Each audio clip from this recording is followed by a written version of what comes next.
আল্লাহ পাক রব্বুল আলামিন বলেন সূরা লোকমানে, وَمِنَ النَّاسِ مَن يَشْتَرِي لَهْوَ الْحَدِيثِ لِيُضِلَّ عَن سَبِيلِ اللَّهِ بِغَيْرِ عِلْمٍ وَيَتَّخِذَهَا هُزُوًا أُولَئِكَ لَهُمْ عَذَابٌ مُهِينٌ। আল্লাহু আকবার বলেন। লাহওয়াল হাদিস, এই অশ্লীল গান, এই গান তো মুসলমানদের নয়, মুসলমানদের গান হতে পারে না। আল্লাহর নবী বলেছেন, যারা নাকি এই অহেতুক গান শোনে, গান বাজনা শোনে, যারা গান শোনে, নাচানাচি করে, অশ্লীল বাদ্যযন্ত্র যারা তাদের কর্ণগহ্বরে প্রবেশ করায় মনোযোগের সাথে শোনে, তারা আকৃষ্ট হয়, কঠিন হাসরের ময়দানে আল্লাহ পাক রব্বুল আলামিন তাদের কানের ভিতরে, কর্ণের ভিতরে আগুনের এমন সীসা প্রবেশ করাবে, ওই আগুনের সীসা প্রবেশ করানোর কারণে ডান কান দিয়ে প্রবেশ করালে বাম কান দিয়ে বের হয়ে যাবে, এবং এর প্রভাবে তার কলিজা পর্যন্ত জ্বলে পুড়ে ছাই হয়ে যাবে, পায়খানার দ্বার দিয়ে তার নারী ভুঁড়িগুলো বের হয়ে যাবে। বলুন নাউজুবিল্লাহ। এটা গান শোনার শাস্তি হবে। অথচ আজকে আমাদের মডেল হয়েছে গান। পবিত্র রমজান মাসে কত কষ্ট করে মা বোনেরা কালামুল্লাহ শরীফের তেলাওয়াত করলো, পুরুষেরাও আমরা কালামুল্লাহ শরীফ খতম দিলাম, এই তাকওয়া অর্জন করলাম। কোরআনকে আমরা ধরে রাখার চেষ্টা করব, কোরআনটা পড়ব। কোরআন যত পড়বেন তত ভালো লাগবে। পৃথিবীর যতগুলো গানই আপনি শুনুন না কেন, একটা গান শিল্পীদের মুখেও শুনেছি, তারা বলেছে যে যতই আমরা গান বাজনা করি না কেন, যতই আমরা গান বলি না কেন, আমাদের গানগুলো কিন্তু মানুষের শুনতে ভালো লাগে না।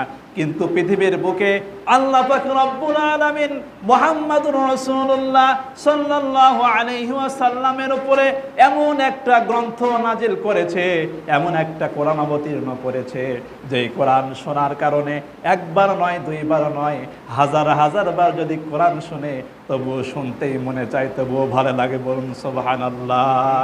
বিরক্ত আসে না। কত সুন্দর কোরআন! এই কোরআন পড়তে হবে। এই কোরআন যদি পড়া যায়, কোরআন যদি মানা যায়, তাহলে আমাদের জীবনে শান্তি ফিরে আসবে। আজকে কোরআন না জানার কারণে, কোরআন না বোঝার কারণে আজকে আমরা প্রতিটি মুহূর্তে বিপদের মধ্যে পতিত হচ্ছি, অশান্তির ভিতরে আমরা ঘুরপাক খাচ্ছি, ঘুরতেছি, কিন্তু আমরা শান্তির নাগাল পাচ্ছি না।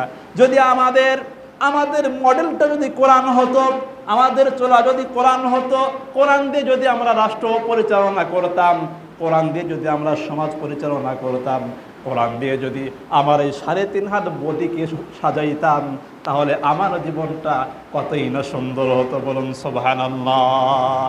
আল্লাহ পাক রব্বুল আলামিন বলেছেন, এই কোরআন কেন অবতীর্ণ হয়েছে?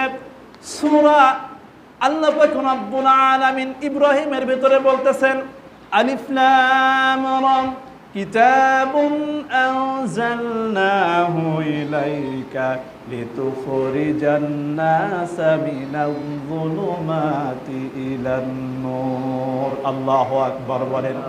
এই কিতাব আমি অবতীর্ণ করেছি, কিতাবুন আনজালনাহু ইলাইকা, আপনার প্রতি, লিতুখরিজান নাসা, মানুষদেরকে বের করে আনার জন্য, মিনাজ-যুলুমাতি ইলান নূর, যুলুমাত থেকে, অন্ধকার থেকে আলোর দিকে আনার জন্য কোরআন অবতীর্ণ করেছি। কোরআন শুধু পড়ার জন্য অবতীর্ণ হয় নাই, কোরআনকে বুঝতে হবে, মানতে হবে, জীবনের সাথে সেট করতে হবে।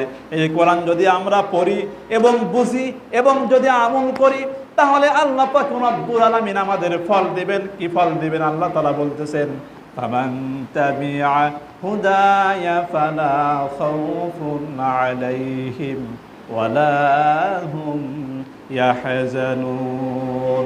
এই কোরআন যারা মেনে চলবে, কোরআন যারা মেনে চলবে, ফালা খাউফুন আলাইহিম, তাদের জন্য কোনো ভয় নাই, ওয়ালা হুম ইয়াহজানুন, আর তাদের জন্য কোনো চিন্তাও নাই। বলুন